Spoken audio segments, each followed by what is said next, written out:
आज की इस वीडियो में हम अनुपात और समानुपात की ट्रिक को सीखेंगे। ठीक है ना। यदि आप वीडियो पे नए हैं तो वीडियो को लाइक और सब्सक्राइब ज़रूर करें। तो चलिए कुछ हम बेसिक चीज़ें सीख लेते हैं कि अनुपात मतलब रेशियो। ठीक है ना। रेशियो को हम कहते हैं अनुपात। ठीक है ना। अनुपात को हम जो है दो बिंदु से प्रदर्शित करते हैं। ठीक है ना। ये अनुपात का चिन्ह है ना। अनुपात का अर्थ होता क्या है? अनुपात का अर्थ होता है भाग देना। ठीक है। अनुपात का अर्थ होता है भाग देना, है ना। एग्जाम्पल के देख लेते हैं। जैसे दिया है A अनुपाते B, तो A अनुपाते B को हम लिखें, क्या लिख सकते हैं? A बटे B या A बाई B या A भागे B। ठीक है ना। अनुपात का मतलब जो है समझ में आपको आ गया होगा। अब देखिए, यदि दिया है अनुपात में 2 अनुपाते 3, ठीक है ना, जिसको हम लिखेंगे 2/3, 2/3 या 2/3। ठीक है ना। अब देखिए, अनुपात कहते किसको हैं? अनुपात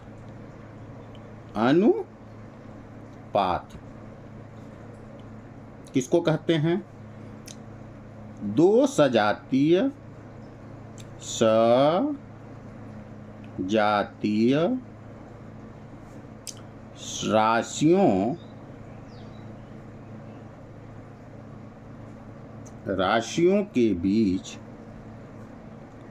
राशियों के बीच तुलनात्मक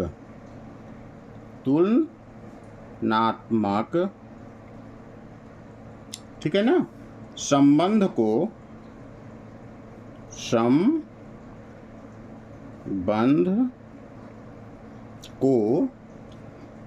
रेशियो कहते हैं।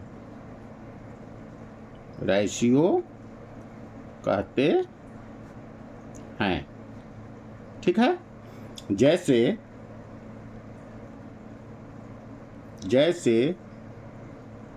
2/1, 6/3 और 9/3। ठीक है ना। ये हमारा उदाहरण हो गया। अब देखिए, अनुपात के कुछ और कॉन्सेप्ट हैं, उनको भी हम सीख लेंगे। देखिए, अनुपात जो है, अनुपात कभी भी जो है, अनुपात कभी भी निगेटिव नहीं होता है। निगेटिव में नहीं होता है। ठीक है। दूसरा नंबर है, अनुपात कभी P/Q के रूप में नहीं होता है, अर्थात अनुपात कभी अंश और हर में नहीं होता है। फिर अगला, अनुपात कभी शून्य के रूप में नहीं होता है। शून्य के रूप में नहीं होता है। ठीक है ना। अनुपात कभी P/Q के रूप में, अर्थात अंश और हर के रूप में नहीं होता है।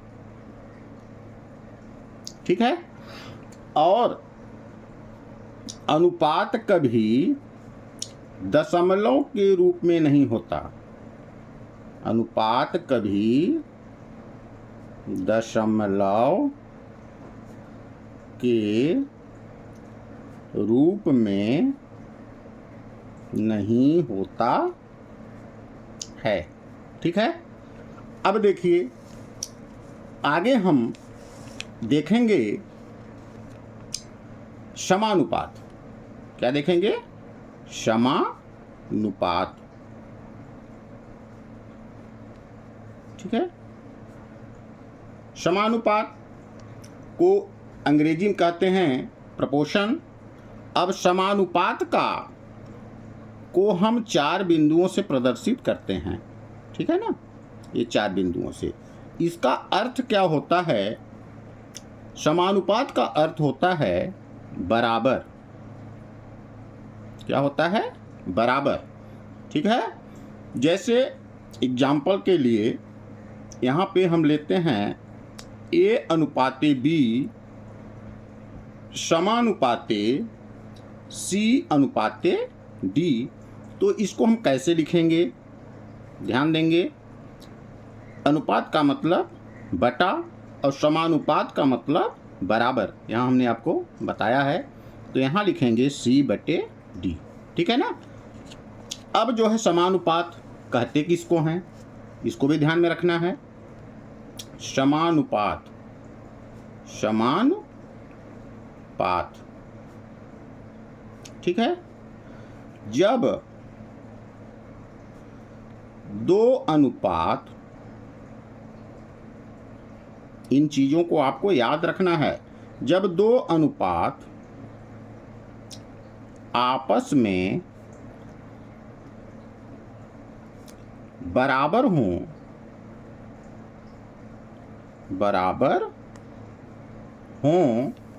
ठीक है ना। जब 2 अनुपात आपस में बराबर हों तब उसे समानुपात कहते हैं। समानुपात कहते हैं। ठीक है ना, ये इसकी परिभाषा है, इसको आप लोग याद रखेंगे। अब हम जो है एग्जाम्पल ले लेते हैं इसका। जैसे A अनुपाते B समानुपाते C अनुपाते D। ठीक है ना, तो देखिए इसमें क्या है, इस रूप में दे दिया है A अनुपाते B समानुपाते C अनुपाते D।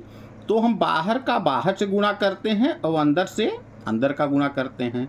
तो देखिए आएगा क्या,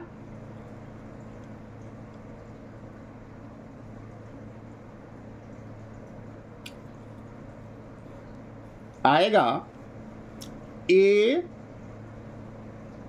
इंटू D बराबर B इंटू C। ठीक है, उम्मीद है कि आपको यहाँ तक बात क्लियर हो गई होगी। ठीक है, अब हम अनुपात और समानुपात के कुछ प्रश्नों को ट्रिक के माध्यम से हल करेंगे। आप लोग इन प्रश्नों को ध्यान से देखेंगे। इस बार अभी हम टाइप 1 के प्रश्न को लिए हैं। इसके बाद 3 प्रश्नों के बाद हम टाइप 2 के प्रश्नों में आएंगे। सबसे पहले टाइप 1 के प्रश्न को देखते हैं। देखिए 4 अनुपाते 13 समानुपाते 16 अनुपाते x। यहाँ पे हमको x का मान जो है निकालना है। तो देखिए इसका नियम कहता है कि जब 2 अनुपात समानुपात के रूप में रहें तो रेशियो का नियम कहता है कि नज़दीक वाले का नज़दीक के साथ गुणा और दूर वाले का दूर वाले के साथ गुणा होता है। तो देखिए नज़दीक वाले का नज़दीक वाले के साथ गुणा करेंगे और दूर वाले का दूर वाले के साथ गुणा करेंगे। तो देखिए 4 का गुणा किस में होगा, x में, तो 4x आ जाएगा। और 13 का 64 में, 13 गुणते 64 आ जाएगा। ठीक है, तो देखिए 4 का x में संबंध क्या है, गुणे का है, उधर ले जाएंगे तो भाग का हो जाएगा। तो x बराबर 13 गुणे 64। अभी गुणे में था, बराबर किधर आया तो भाग में हो गया। तो 4 से जब इसको हम काटेंगे तो 16 बार में कट जाएगा। तो हमारा मिला क्या, x बराबर 13 गुणे 16। अब देखिए 13 और 16 का जब हम गुणा करेंगे तो हमको मिलेगा कितना, 208। ठीक है ना। तो देखेंगे कि ऑप्शन नंबर जो हमारा बी है ये हमारा क्या है, सही है। ठीक है। अब अगला प्रश्न देखेंगे हम। अगला प्रश्न बोल रहा है कि क्वेश्चन नंबर 2 कि 9 अनुपाते 15 समानुपाते 45 अनुपाते x। तो वही नियम चलेगा हमारा, नज़दीक वाले का नज़दीक वाले के साथ गुणा और दूर वाले का दूर वाले के साथ गुणा। ठीक है ना। नज़दीक वाले का नज़दीक वाले से, दूर वाले का दूर वाले से। तो देखिए दूर में हमारा क्या है, 9 और x है। तो यहाँ लिखेंगे 9x बराबर 15 गुणते 45। ठीक है ना। तो 9 का x में संबंध गुणे का है, उधर ले जाएंगे तो भाग का हो जाएगा। तो आएगा 15 गुणे 45 और बटे में है आ जाएगा 9। तो 9 पचे 45, 5 बार में कट गया। तो x बराबर 15 गुणते 5 और 15 में जब 5 का हम गुणा करेंगे तो आ जाएगा हमारा 75। इसमें तीसरा कि 45 अनुपाते x, 45 अनुपाते x समानुपाते 3 अनुपाते 2। तो देखिए नज़दीक वाले का नज़दीक वाले से गुणा और दूर वाले का दूर वाले से गुणा। तो आ जाएगा यहाँ पे 3 का x के साथ और 45 का 2 के साथ। ठीक है ना, 45 का 2 के साथ। अब देखिए 3x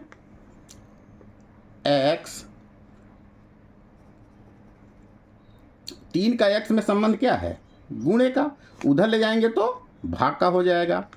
तो 45 गुणे 2 और बटे में आ जाएगा, भाग में आ जाएगा 3। ठीक है ना। 3 से 15 बार में कट जाएगा, 15 तियाँ 45। तो x बराबर हमारा मिला क्या, 15 गुणते 2। तो x का मान हमारा निकल के आ गया 15 दूना 30। ऑप्शन नंबर बी हमारा सही है। ठीक है ना। तो एक क्वेश्चन हमारे टाइप जो है 1 था। अब हम चलते हैं टाइप 2 के क्वेश्चनों के तरफ। ठीक है। अब टाइप 2 का क्वेश्चन हम चौथा नंबर लिए हैं कि यदि a अनुपाते b बराबर 2 अनुपाते 5 तथा b अनुपाते c बराबर 4 अनुपाते 3 हो तो a अनुपाते b अनुपाते c का मान क्या होगा। ठीक है ना। सबसे पहले हम क्या लिखेंगे कि a अनुपाते b लिख लेंगे, इसका मान दिया है 2 अनुपाते 5। ठीक है। अब दिया है b अनुपाते c का मान दिया है 4 अनुपाते 3। ठीक है ना। जो क्वेश्चन में दिया है उसको हमने सबसे पहले लिख लिया। अब नीचे हम क्या करेंगे कि यहाँ a अनुपात लिखेंगे, b अनुपात लिखेंगे और c अनुपात लिखेंगे, जो क्वेश्चन में हमको फाइंड आउट करना है, याद करना है। ठीक है। अब देखिए इस ट्रिक के माध्यम से हम इसको करेंगे। देखिए a b से b को हम पहले गुणा करेंगे तो b का मान क्या है, 5 चौको 20। तो ये हमारा b का मान मिल गया। ध्यान दीजिएगा, पहले हम इस तरह का गुणा करेंगे तो हमको b का मान मिलेगा। ठीक है। इसके बाद इनको गुणा करेंगे a और b को, तो 4 दूना 8, तो ये हमारा a का मान मिलेगा। ठीक है। ध्यान दीजिएगा। अब इसके बाद b और c को गुणा कर देंगे तो b और c का मान है 5 तिहाई 15। ये देखिए a अनुपाते b अनुपाते c का मान हमको मिल गया 8 अनुपाते 20 अनुपाते 15। ऑप्शन नंबर जो c है हमारा सही है। इस ट्रिक को ध्यान में रखिएगा, हर कंपटीशन एग्जाम में इस तरह के क्वेश्चन पूछे जाते हैं। ठीक है। अब देखिए अगला क्वेश्चन हम लिए हैं कि यदि a अनुपाते b बराबर 3 अनुपाते 5 तथा b अनुपाते c बराबर 2 अनुपाते 3 हो तो a अनुपाते b अनुपाते c का मान हमको ज्ञात करना है। ठीक है। ए अनुपात बी अनुपात सी का मान ज्ञात करना है। नियम वही रहेगा, पहले हम लिखेंगे ए अनुपात बी, फिर लिखेंगे बी अनुपात सी। अब ए अनुपात बी का मान क्या दिया है 3:5 और बी अनुपात सी का मान दिया है 2:3। अब नीचे जो हमको ज्ञात करने को बोला है उसको हम लिख लेंगे ए अनुपात बी अनुपात सी। नियम हमारा वही चलेगा जो पिछला क्वेश्चन में चला है। बी से बी को ऐसे तिरछा गुणा करेंगे पहले, तो 2 और 5 है तो 5 दूना 10। देखिए बी का मान हमको मिल गया। ए का मान जब हमको निकालना है तो इन दोनों का गुणा करेंगे, तो इन दोनों का मान क्या है 3 दूना 6, ए का मान मिल गया। ठीक है, अब हमको जब सी का मान निकालना हो तो इनका गुणा करेंगे, तो 5 तिहाई 15। देखिए 6:10:15, ये ऑप्शन नंबर जो बी है हमारा सही है। अब इसी तरह का क्वेश्चन एक और हम लिए हैं, ये टाइप 2 चल रहा है, और अगली वीडियो में जब हम आपको बताएंगे तो टाइप 3 के क्वेश्चनों को हल करने का तरीका बताएंगे। देखिए यदि यहाँ दिया है कि ए अनुपात बी बराबर 3:4 तथा बी अनुपात सी बराबर 5:7 हो तो ए अनुपात बी अनुपात सी का मान ज्ञात करना है। तरीका वही है, पहले ए अनुपात बी का मान लिखेंगे 3:4, फिर बी अनुपात सी का मान लिखेंगे 5:7, और हमको जो ज्ञात करना है ए अनुपात बी अनुपात सी हम लिख लेंगे। ध्यान देना है कि पहले ऐसे तिरछा गुणा करेंगे तो हमको बी का मान निकलेगा, तो 5 चौको 20, बी का मान मिल गया। अब ऐसे ऊपर से नीचे का जब गुणा करेंगे तो ए का मिलेगा, तो 5 तिहाई 15। ठीक है, अब फिर यहाँ से देखिए ऊपर से नीचे का गुणा करेंगे तो 7 चौक 28। तो देखिए हमारा आंसर निकल के आया 15:20:28। ऑप्शन नंबर ए हमारा सही है। ठीक है ना, इस ट्रिक को आप उम्मीद है समझ गए होंगे। देखिए फिर से इस ट्रिक को हम बता दे रहे हैं, ए अनुपात बी और बी अनुपात सी, सबसे पहले इनका हम गुणा करेंगे तो हमको बी का मान मिलेगा। ठीक है ना, इनका गुणा करेंगे तो बी का मान मिलेगा। अब इनका जब गुणा करेंगे तो हमको ए का मान मिलेगा, अब इनका जब गुणा करेंगे तो हमको सी का मान मिलेगा। ठीक है ना, इस ट्रिक को आप लोग ध्यान में रखिएगा। इस तरह के क्वेश्चन हर कंपटीशन एग्जाम में पूछे जाते हैं। आप लोगों को यदि वीडियो अच्छा लगा, पसंद आया, तो वीडियो को लाइक करें, सब्सक्राइब करें और अपने दोस्तों को शेयर करें। धन्यवाद।